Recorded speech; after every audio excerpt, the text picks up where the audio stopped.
Hello, and welcome to today's webinar, Practical Tips to Protect Databases from Cyber Attacks.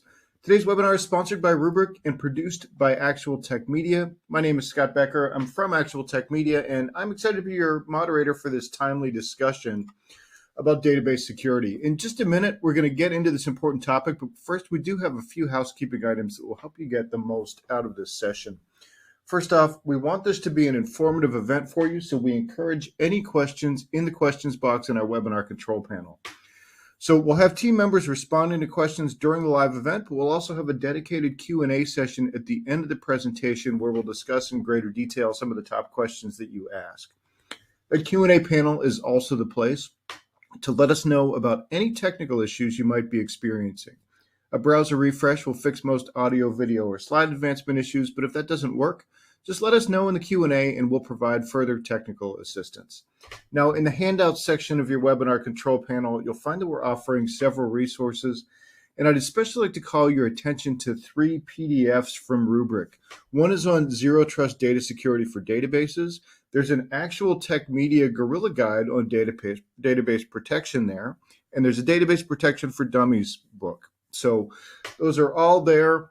You can grab them now. You can grab them later in the presentation, although I always like to encourage people to grab them now because the presentation ends and then suddenly the access is gone.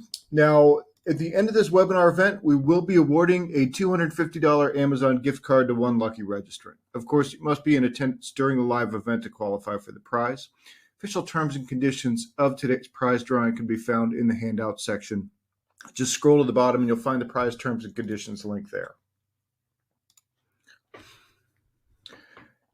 Now, as I mentioned, one of the best benefits of this event is the opportunity to ask a question of our expert presenter. And to help encourage your questions, we have an additional prize for you. That's another Amazon gift card, this one for $50 for the best question. So after the event is over, we'll look at all the questions that came in, pick out a great one, and contact that prize winner. So with that, let's get into it. It's my pleasure to welcome back our presenter from Rubrik, Chris Wolff, who's a database solutions architect at Rubrik. Chris always brings great information. Chris, welcome. Great to have you here. Thanks for having me. Yeah, well, take it away. Can't wait to see what you've got to talk about today. All right. Well, thanks everybody for coming. Like Scott was saying, my name is Christopher Wolff. I'm a database solutions architect here at Rubrik. For the better part of 20 years before this, though, I was a DBA in many different industries, including online accounting, information technology, and also oil and gas industry. So, been where you've been in the past if you're a DBA. So. But let's talk about what we're going to talk about today in this topic. So for this specific topic, this session is about trying to give you practical tips, just to make sure you can secure your database from cyber attacks. Companies need to prevent every exploit, but an attacker only needs a single exploit to be successful. And then what policies, processes, and procedures should be assessed. And then once you've identified the solution, what do you focus on at that point?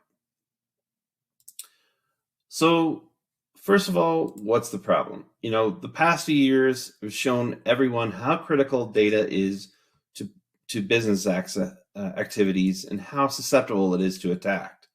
Several security research has said for years there are two types of organization that exist: those that have been hacked and those that don't know they've been hacked. Defense in depth doesn't stop everything. We've been trying to tell customers for years, backup does not equal cyber recovery a lot of the times. And then technical solutions only go so far. They are dependent on human interaction for data input, analysis, and maintenance. The fact of the matter is humans make mistakes. I've made many of them in my time, but of course DBAs are perfect. So, don't have to worry about that part. But How do we fix these fundamental issues, though? Well, some of the solutions, attacks have one common theme. They want to impact your data in some fashion. Exfiltration, moving it to a different location. Ransomware, give me money, or denying access altogether. If we want to minimize risk, we need to move beyond basic defense in depth, and move to security at the point of the data itself.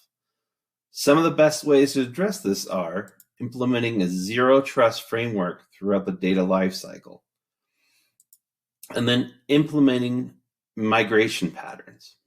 Let's talk more about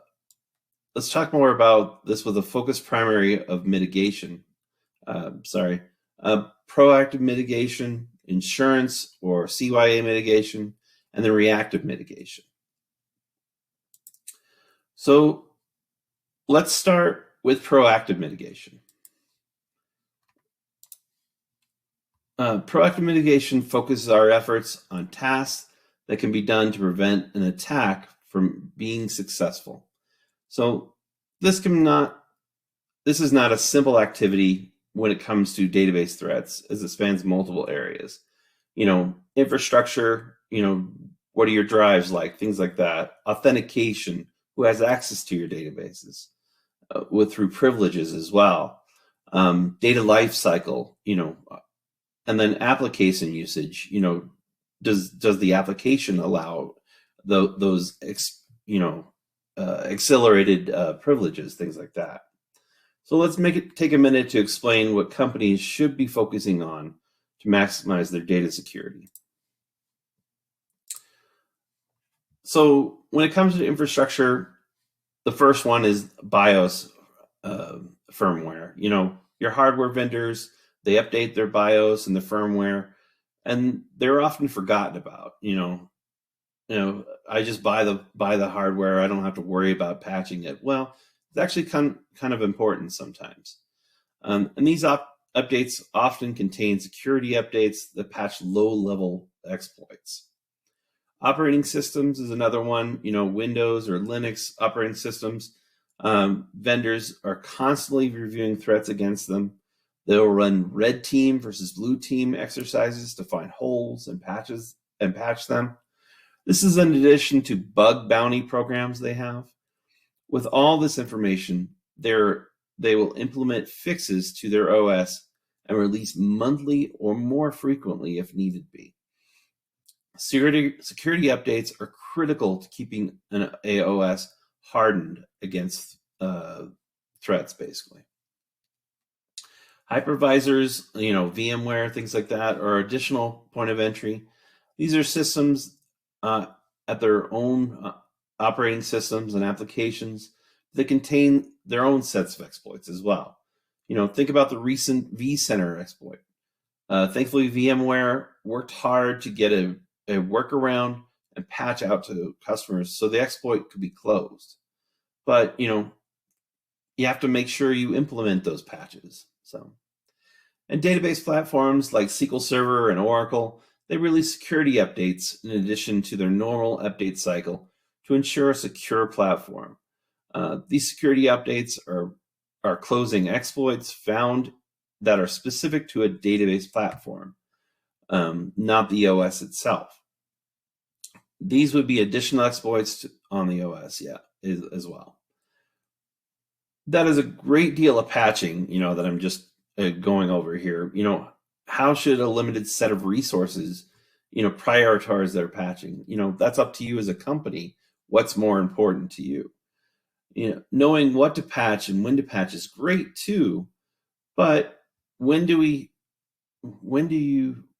can be done to ensure the correct person is performing these activities? And that brings us to authentication. So when we talk about authentication, the big one is MFA. With MFA, it's three principles: something you know, something you have, and something you are. So with something you know, it's either a password or a PIN that you've been given from the company. or you've changed it in the background, as it were. And then something you have could be your smartphone. You have Authenticator, Google Authenticator, or maybe Microsoft Authenticator in the background you're running, and you'll try to log into a system. It'll ask you to enter a code in. That's a good way to protect those kinds of things. Or companies also use USB keys. You have to plug into to your laptop to be able to get into certain systems. And then something fingerprint or facial recognition. With the rise of like Windows Hello, things like that, it makes it a lot easier, to do the biorhythmic stuff to get into certain things. One thing of note, SMS text is probably not a good recommendation anymore, as it can be easily exploited. So password storage, obviously, I don't need to tell you, most people have told you throughout your lifetime, don't store your passwords in plain text. Don't have them on a notepad next to your desk or anything like that. And then if you have any passwords that are stored inside the database, make sure they're hashed. Make sure they're encrypted. That way it's not easy to look at. And then password policy. Length is actually better than complexity. A lot of these hackers are doing a lot of work on their own to try to figure out, certain patterns.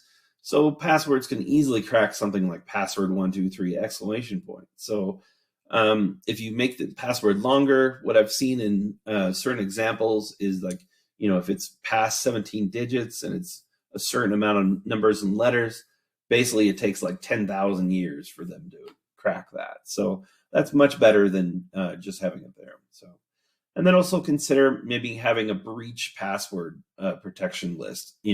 Have it be like a blacklist where you bounce it against that list, and if it's already been hacked, it doesn't accept that password. So, something to think about. And then periodic resets sometimes can cause users to use the same predictable pattern over and over again. So maybe that's not so useful sometimes. So it's up to you how you'd like to do it in your company. Lastly, tokens and certificates. Don't hard code tokens into your applications. You want to make sure it's more of like user significant each time you use it, kind of thing. And then treat tokens as you would passwords. Don't store them in plain text. Make sure you have them, encrypted, those kinds of things. And then tokens should be like certificates. They should expire after a certain amount of time, and they need to be rotated every once in a while as well. And lastly, don't use HTTPS. Sometimes everybody thinks that's secure, but sometimes it cannot be. So assuming we follow the standards referenced here, once we authenticate, we should be able to do whatever we want, correct? Well, not exactly. And that brings up the next subject, privileges. So with privileges, you just have to make sure you're fighting against excessive privileges, is what we're kind of talking about here. Is the minimal permission required to do a job principle being followed here? Least privileges, basically. How many people have elevated access to a database? Are you using groups, put people in groups and then just applying it to the group, or you do have a specific person, like, a senior admin or something like that has just his name is a login instead? It's probably not the best idea. And then do admins have the ability to change data? If they do, how is that audited? Can you tell who's done some deletion in your data? Things like that. And then who has admin or root access? And should they?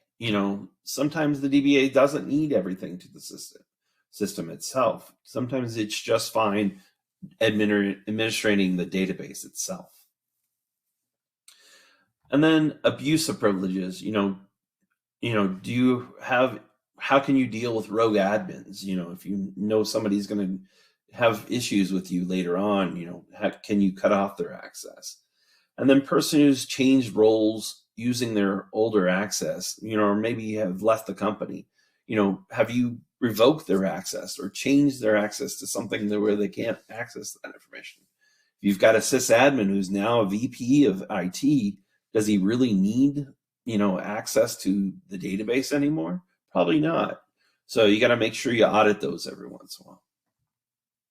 And then abandoned privileges, users that are still active when the application is no longer active. Do we need to kill those users or something like that? And then users that have left the company, but their access is now not revoked, that's a big issue, obviously. They could still get into the systems from the outside. And this may sound like I'm creating a lot of work for the DBA. A DBA's job is to keep the database online and processing as quickly as possible, right? If that's the case, isn't security someone else's job? As you'll see in our next subject, the data lifecycle, securing the data is a core principle of the DBA's job. So with the data lifecycle, we have to know where our data lives. How many copies of the database are there? Backups count. Do you know where your backups are and how can that be accessed, basically? Are your backups stored in multiple places? Do you have like one in local and maybe one up in the cloud or maybe off site? Is the copy in a different region in the world, basically? How many copies of a table are there? Do you have devs coming in and say, hey, I want to make a dev version of the production table, but I just want to test it real quick. That's a possibility as well. What sensitive data exists in this environment? Are you worried about GCP or GCCP, the European regulations or the California regulations, things like that? And are there flat files? You have business analysts, exporting out flat files or spreadsheets out to your drives out there that basically is a copy of the database. Last companies I worked for in the past, they needed to do their work, so they had to get a copy out from the database. But then that's still straight out on the drive, which is easy to encrypt and possibly take out. So, and then storage media exposure. Who has access to where the database files live? And also the backups themselves. Do they have access to the backups? Because the backups themselves could be encrypted or taken out, and then they could be restored to a different company. And then access to delete the data. Who has access to delete that? Do they need that access, or can we do that through an application? And then can they delete the backups as well? And then physical access to your storage. Do you have a data center where they could just walk right in, pull a drive out, and then go restore it somewhere else? That's something to consider as well. And then data placement. Are you placing internally used data near externally used data? So do you have a third-party company I'm pushing data to, and then you've got your data files right next to that data? Maybe not the best place to put that for somebody else to look at. So it is accurate to state that the DBAs ultimately are responsible for maintaining the three pillars of security, confidentiality, integrity, and availability across the entire data lifecycle. What about the access points we have no control over, like the application that generate and manipulate the data we are protecting? This brings up the application usage itself. So the first part to make it easier is data masking. And this can be done through, your sensitive data like credit card or social security numbers. It's good to have row level security on those kinds of things. And also use data masking so that way it's not actually showing the real information. But you could have it to where it unmasks when it goes in the application itself. And then when data is at rest, should those credit cards and social security number information, should that be stored in clear text, or can that be masked a little bit or maybe encrypted? And then database injection, is your application, this is an oldie but goodie, SQL injection is a thing that does happen. Should your application have those kind of elevated permissions to do deletions or things like that? Or are we just pulling information back? And then, is your application using procedures to access the database, or are you just doing direct queries? If you're doing direct queries, it's really easy through an API just to put a select statement up in the API to pull that information back. And then using auditing is not in place sometimes. It helps to use this for forensics, to know how bad things can happen, basically. And then, work with your auditing teams, embrace them and take careful consideration of their findings. And when we're talking about, auditing teams, this could be an internal auditing team or an external auditing team, advisory, team externally, could be both, basically. And then audits tend to be stressful situations, but I would still, tend to work with them, proactively rather than reactively.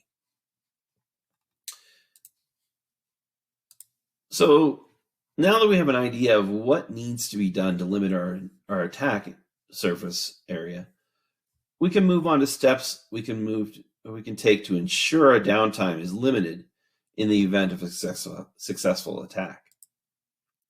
So, how do we hedge our bets? An insurance policy, in its most basic form, is designed to protect us against certain risk. Proactive mitigation is equivalent to an insurance inspector reviewing your property and telling you what needs to be fixed to maintain your coverage. And the fact of the matter is, someone will get hurt on your property. Your insurance policy covers you when someone falls down on the stairs, basically. Let's talk about critical types of insurance you should carry as well. So, once again, humans are involved, so more than likely you're gonna have an issue. So you got to have a insurance policy, and that for us is backups. But when I talk about backups, it's not a backup strategy we're talking about. It's a recovery strategy. Your backups are only good if you can actually recover from them. So what are you trying to recover from? That will tell you how your backup environment should be set up, basically. The business always wants zero data loss. That's fine. Go do some research, talk to them about, the pros and cons, and then show them the bill. At that point, more than likely, they're going to balk a little bit and be like, okay, well, what about, let's do some negotiation. Maybe we're only cared about 15 minutes of downtime. Well, then you could change to like a 15-minute RPO and then get a little bit more what's acceptable to them as far as their appetite goes. And then you have your recovery, once you have your recovery strategy in place, you need to test it. Does it meet your business requirements? One and done is not good enough. A test strategy needs to be developed. Things happen from the time you did your test until now. Have you written a corrupted byte in the database and didn't know about it? Has the size of your database or application changed? We thought that it took us maybe 3 hours to recover, but now maybe it takes 4 or 5 because our database has gotten much bigger. And then, if so, what adjustments need to be made because of that? And then, can you pull the backup from the storage where the backup lives? This includes both hot and cold storage. How long does it take to get that information if you're trying to, if you're trying to fix everything? And then don't overlook BMR. There are lots of details that can be overlooked, basically. Testing this process can flush out all those details, basically. And a simple tabletop exercise may not be enough. I realize a full-blown recovery at testing is a pretty big deal, but your backups are only useful if you can recover from them. So with that, Rubrik is here to help with zero trust data security. First of all, we can consolidate your database's protection into one platform, and we can give you time back with automated discovery and protection as well. And we deliver near zero RTOs while keeping DBAs in control of their backups. Along with that, we also support secondary users with self-service clones as well.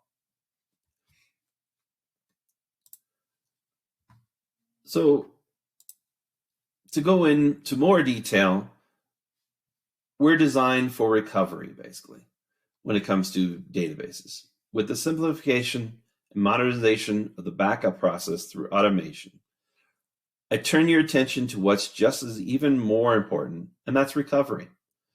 Restoring databases can be a tedious task. Finding the files that you need to recover and then actually reassembling those files, the diffs, and your transaction log backups, and get them to actual copy what's useful. Rubrik can do all that for you in the background. And depending on the use case and SLA, Rubrik provides the DBA with a variety of options to recover, like export, instant recovery, recover production, files only restore, and a thing called live mount, which is very fast recovery. So we have quite a few customers, big and small, that trust Rubrik to keep their databases protected as well, across many different industries. Customers like Home Depot, Mazda, KeyBank, and Atrium Health. So we've covered quite a bit of material thus far, though. We know about steps we need to take to prevent an attack and the resources we need to ensure recovery from an attack. Now, let's talk about what we should do during an attack. Let's hope the Borg hasn't hacked your system, but most likely it's a human of some kind of system doing an automated script. The fact of the matter is, breaches will happen. The key to minimizing the impact of a breach is how you respond to it.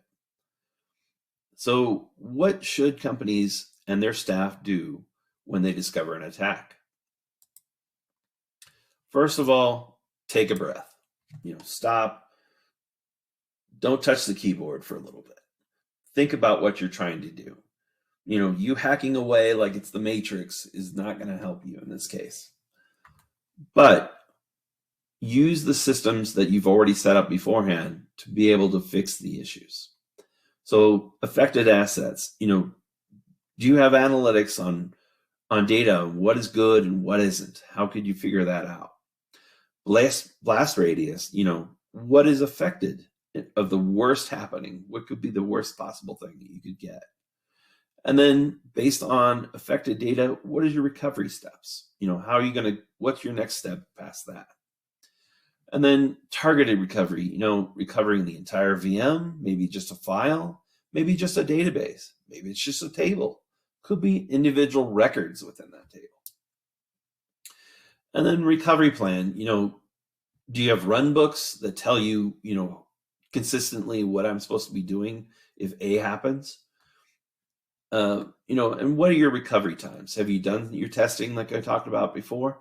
So you could have a good idea of how long it's going to take you when that CIO tells you how long are we going to be down for. You could confidently tell them, well, the last time we did a test, it took this long. And then recovery isolation, recovery data to a non-production area. Do you have those extra areas to do so? To validate data before putting it into production. This will help with forensics afterwards as well. So recovery tools, do you have backups to recover from? Do you have them in a secure location? Can you stop operational tasks against the data at that point? You want to make sure that they're not actually putting more data into a bad database. And then don't back up the data until you confirm the data is in a good state.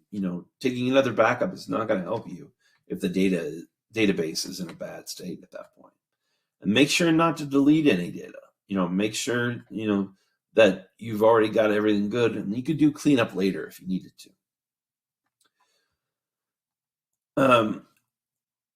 And then communication and documentation. Does everyone know what the recovery options are? And we're talking all the way from like the CIO, the CTO, all the way down to just a help desk person.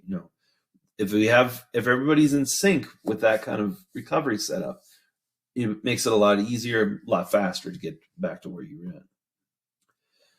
This sounds very familiar to like an elite athlete, how the elite athlete trains. Know what to do, work with the tools you have, and practice until it becomes muscle memory.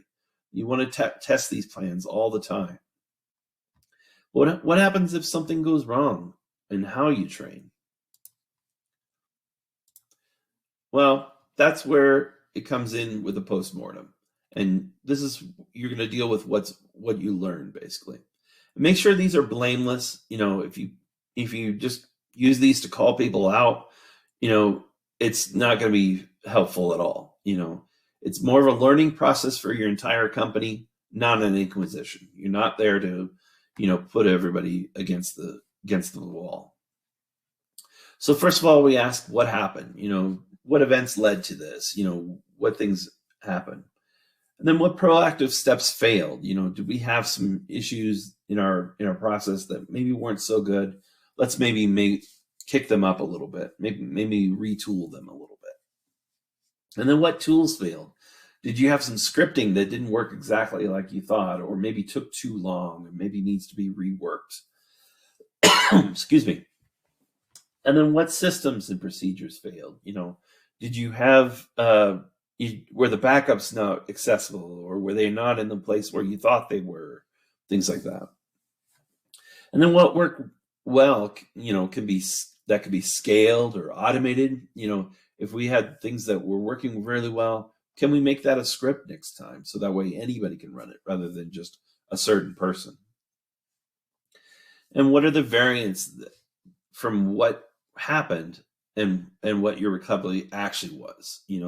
Did you figure out, well, we tried to do this, it didn't work so well. We pivoted it over here. So let's make that the new standard instead. And then what is your return on investment on your plan versus what happened? Did you actually get what you needed out of the plan? Did the benefits meet your expectations? And then what should be changed? This includes like process, does the process need to be rejiggered a little bit? Or maybe you need better technology. Maybe we need to buy some tools from a different company and bring them in to help us with this. So we've covered a great deal in this session. So let's recap and give some key takeaways. Work with your organization's security team in an effort to prevent a breach. I know DBAs are very lone wolf a lot of the time, but you've got to make sure that they're part of your access issues. It isn't realistic to think you can stop every attack vector. It's, these people are doing this for a living, so more than likely they've got a lot of practice. You need to ensure you protect your critical assets and have a mechanism to return them to service quickly. And then, plan, prepare, and practice. Panic under stress is your worst enemy. Having a plan isn't enough. You need to execute the plan regularly and revise it when you discover shortcomings. So you need to just keep reiterating, basically. A comprehensive response plan ensures all participants know their role and what they need to do as well. And then testing this plan in a controlled fashion enables everyone to understand what is expected of them. So we spoke about some unique Rubrik features for database protection, but most of us are DBAs, not salespeople. So I just want to be able to reiterate those for you. If you're looking for information, want to know more about our product, how we can help in these kinds of situations, there's some links here and some ebooks that are already a part of the handouts as well. I strongly recommend keeping out for future virtual events as well, where you can get it hands-on with the product and see it in action for yourself as well. There's some additional materials on what to look for in modern data protection, like Scott was talking about at the beginning, as well as links to guides online as well. So speaking of virtual events, considering registering for a forward, and you'll have the opportunity to learn about about our direction, new features, and hear customer feedback. Along with that, there is specific database ones they're going to be on the forward as well. So unfortunately, I was booked this year and couldn't do the keynote. Still have to settle for Ryan Reynolds instead. I'm sorry. So with that, I'd like to thank you all for joining us today. If you have any questions, let me know. Okay. Yeah. What would you have said? That would have been I'm sure it would have been better than Ryan Reynolds talking about Wrexham or something. I don't know. It's like that guy from Braveheart. He's like, I am prettier than this man. No, I don't think I can say that. I don't know that there's anyone in the world who can say that. Yeah, that's true. All right. Well, Chris, great presentation. There are some questions here. The first one I have, which is, you mentioned the resource in the handouts about the zero trust data security for databases. And you also, during your presentation, you mentioned the zero trust framework, but I'm wondering if you can kind of, in addition to, people being able to download that PDF, if you could talk a little bit about how Rubrik implements zero trust in your solutions. Yeah, absolutely. So the concept here is Rubrik trusts no one. Communications between Rubriks and the hosts are secured and logged. So everything is logged, and they can be shared as needed if need be to like security professionals, things like that. Then we have a hardened authentication with MFA and enable granular role-based access controls to control authentication to protected resources. There are a plethora of other features that have zero trust, but that is a whole other session, unfortunately. So, okay, great. One of the things that I was wondering too is what kind of threats are causing problems with databases these days? Are there any high profile attacks that have really triggered alarms for you, or that you're hearing back from customers that they're worried about and really want to be defending against and not be the next ones in the headlines? Yeah, for sure. SQL Server just had one about a week ago where they were going after unsecured SQL Server databases. And that, if you're following the things that I've shown in our protection part, you wouldn't have to worry about that. But this is basically where they're allowing sysadmin everywhere, basically. And then let's look at like things like Oracle databases as an example. You can create an SLA domain as a protection policy for your databases, and that takes a couple of minutes. Then you deploy the Rubrik backup service on those hosts. Again, typically a few minute exercise. Then you discover the host in Rubrik by identifying the host and the owner of the Oracle binaries, depending on the number of databases running on the host. This would take some time. Let's assume we are talking about a host with 5 databases. That would typically take about 5 to 10 minutes. Lastly, you assign the SLA, to the host or the database level in Rubrik. This literally takes seconds.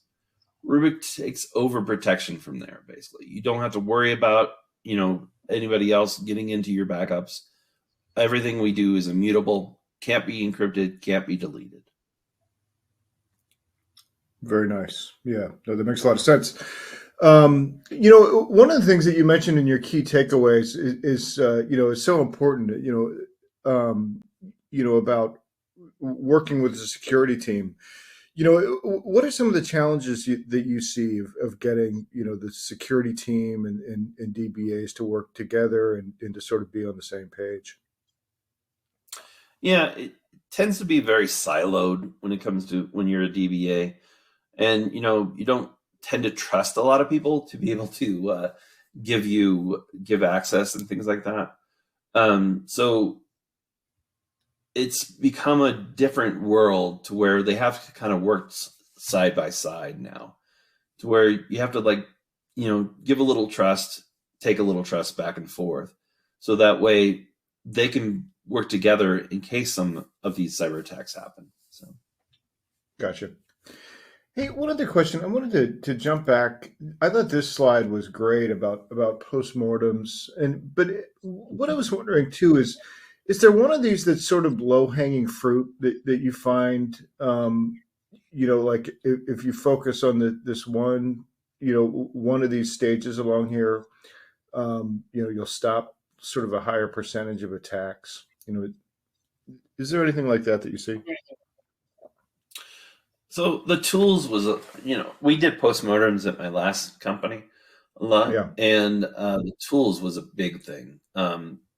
We usually would have a tool that worked most of the time, but then one specific thing would not work correctly. So tools was a good way to figure out, do I need to rework the script we're talking about?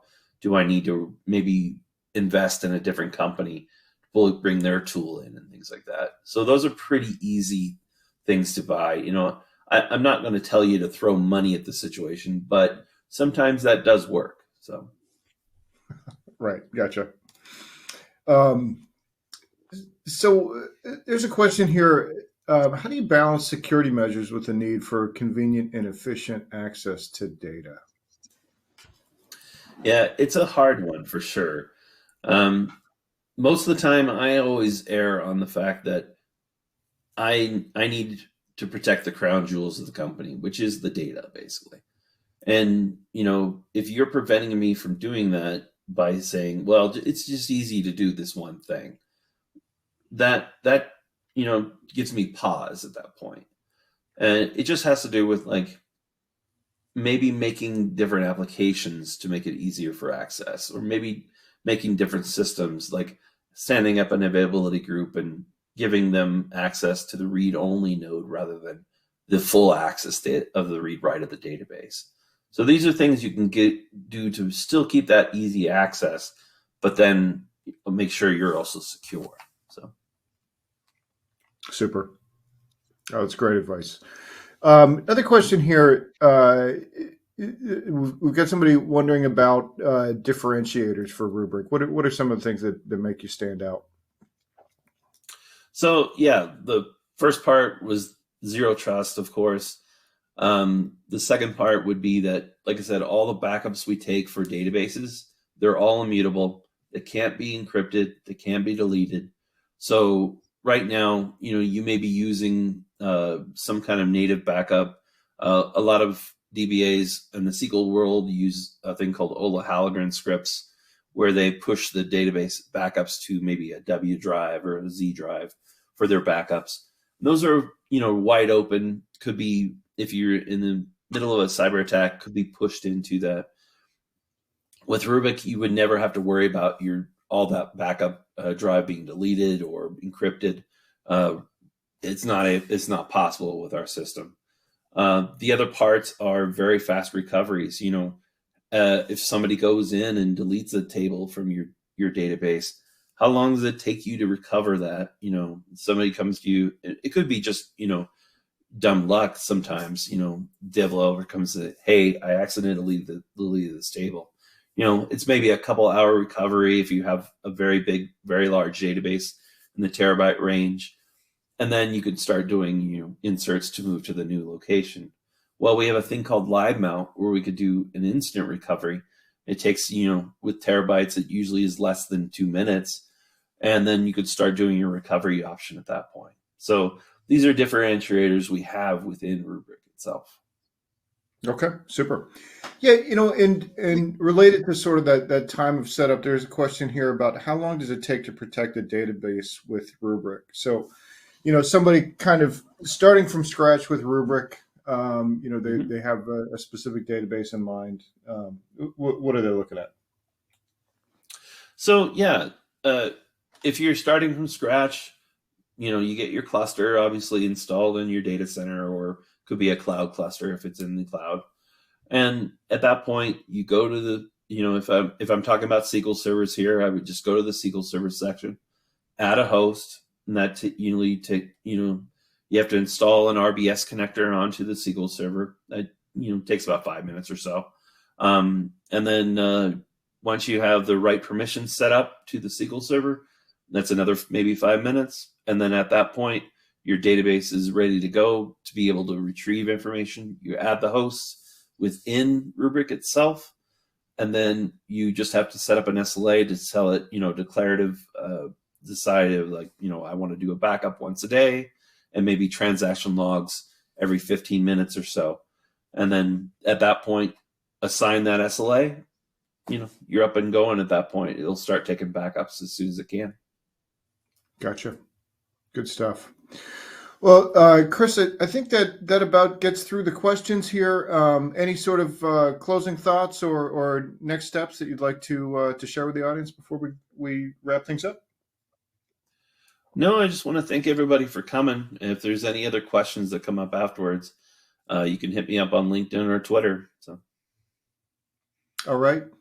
Well, Chris, thank you for putting together a really informative presentation on just such an important topic right now about securing databases, and for all your insights here in the Q&A. I really appreciate having you on. Thank you very much, Scott.